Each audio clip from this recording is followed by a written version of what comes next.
બોલો બોલો ભાઈ, રમણીકભાઈ કોટડિયા બોલું છું. આપને શું પૂછવાનું છે? સાહેબ, મારે પ્રશ્ન એવો હતો કે 2 હિસ્સાની જગ્યા છે અને 2 હિસ્સા પડે છે. એમાં એક હિસ્સા વાળા બધે સાઈન કરવા રેડી છે વિભાજનમાં, બીજા હિસ્સા વાળા વિભાજનમાં આવવા તૈયાર નથી.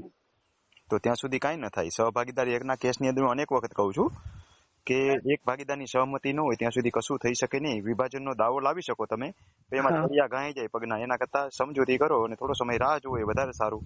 નહીતર પછી તમારે વિભાજનના દાવામાં જવું પડે. તો બને ત્યાં સુધી એવું ન કરો એવું હું સલાહ આપતો હોઉં છું. એવું છે એમ ને સાહેબ?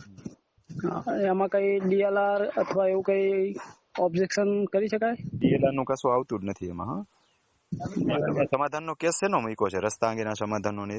પેલા રસ્તા માટે પોલીસ કેસ કર્યો હતો. ઈ ભાઈએ કે બીજા ભાઈએ? બીજા તરફા વાળા સામે, અને રસ્તો 7 ફૂટનો ફાઇનલ કર્યો પોલીસ સ્ટેશનના કેસમાં. હા, એટલે સમાધાન મેં જોયું એ. હા, પણ હજી અને જ્યારે ત્યારે એમને સમાધાનમાં લખી આપ્યું હતું કે મારે જ્યારે વિભાજન કરાવવું છે ત્યારે આવીશું, પણ અત્યારે કોઈ આવતા નથી.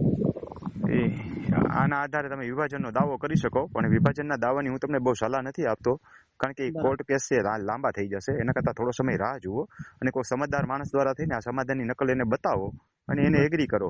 એ વધારે સારું રહેશે. બને ત્યાં સુધી દરેક જગ્યાએ કોર્ટ કેસનો સહારો લેવા કરતા સમાધાનની થોડો સમય રાહ જોઈ જવી સારી. ઘણી વખત ઉશ્કેરાટ હોય ને, 4-6 મહિના 12 મહિના અંદર ઉશ્કેરાટ બેસી જાય ને એને સમજાય કે આમાં મને નુકસાની છે. કારણ કે આખરે તો જે ડાળ ઉપર તમે 2 જણા બેઠા છો એ ડાળ ભાંગશે તો બેયને નુકસાની તો ખરી ને.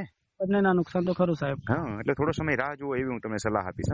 હું માત્ર કાયદાકીય સલાહ નથી આપતો, કેટલીક જગ્યાએ પ્રેક્ટિકલ થવાની સલાહ આપતો હોઉં છું કે દરેક જગ્યાએ કાયદો કામ નથી કરતો. ક્યાંક ક્યાંક છે એ આપણે પ્રેક્ટિકલ પણ થઈ જવું જોઈએ.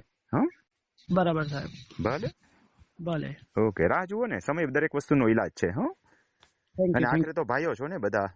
ભાઈઓ જ છીએ સાહેબ. હા, તો આપણી સમજૂતી. કોક સગાવાલા હોય ને, મિડલમેન હોય, તમારા કાકા મોટા બાપા હોય, ફોઈ ફુવા હોય, બનેવી હોય, કોકને કયો ને, એટલે કોક તો સારો માણસ નીકળશે વિચારધારા વાળો. કોકનું તો માનશે ને. એ હમણાં ન કયો, થોડો સમય જવા દો અને આવતા જતાના થોડા સંબંધો રાખો. એની સાથે એને ભલે કાપી નાખ્યો, આપણે થોડું મોટું મન રાખીને આપણે એને હાઈ હેલો કરવાનું, બોલાવવાનો, જય શ્રી કૃષ્ણ કરવાના.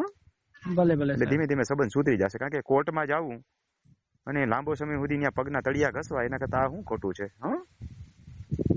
ભલે ભલે. Thank you.